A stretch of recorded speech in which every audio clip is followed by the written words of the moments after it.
အခုလေကြားလို့ဘာဖြစ်လဲသူ့ချောရပြန်သူ့ဟာကိုအင်းနဲ့စောင့်လာတောင်းရှိဒီလိုတောင်းရှိဟောရကလေးလေးချောလို့တတိပြင်းနဲ့မြေကြီးနဲ့ဝင်သွားအောင်ပဲအရင်ငယ်ချင်းတည်တာကလေးလေးချောလို့ဘာလဲကောင်မလေးနဲ့လိုက်လာလို့ဒါစီဘောက်ကဒါကြပြောတယ်တိုးနေတူ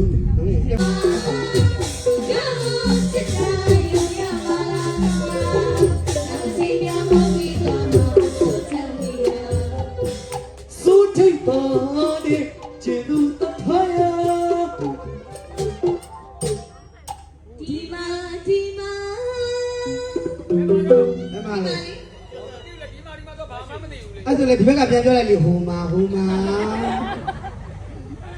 ဒီဟာနေပါညမိုးတွေရွာ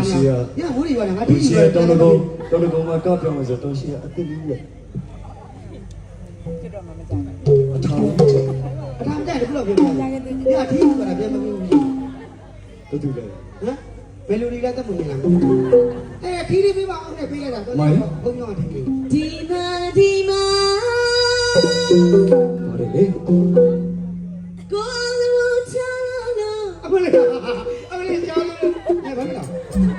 လဲသူ့ချောရပြန်သူ့ဟာကိုအင်းနဲ့စောင့်လာတောင်းရှိဒီလိုတောင်းရှိဟောရကလေးလေးချောလို့တတိပြင်းနဲ့မြေကြီးနဲ့ဝင်သွားအောင်ပဲအရင်ငယ်ချင်းတည်တာကလေးလေးချောလို့ဘာလဲကောင်မလေးနဲ့လိုက်လာလို့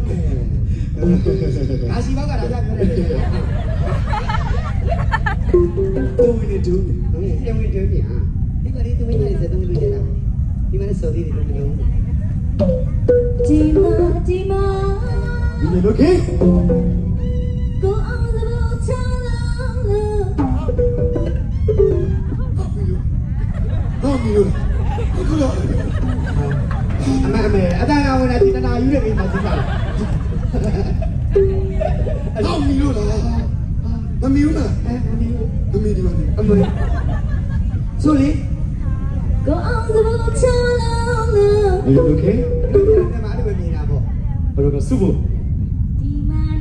ဟောဒီကသူ့ကိုကြည့်ငါမကြည့်နဲ့အမေငါကြိုက်တယ်လို့ဒီမှာကတော့အောင်လို့ဒီကကြည့်ပါလေကိုတချစ်ကိုအာရုံစိုက်ပါ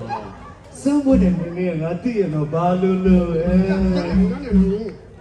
ဘာလို့လို့ကျူရည်တော့တားပါရမလားတားပါရအဲ့ဒါလည်းဒီကကြည့်တယ်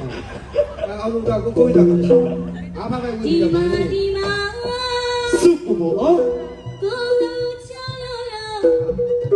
ဟုတ်လားဟောရလေအောင်လို့လေးချောလို့မယုံရင်ချမယုံပါ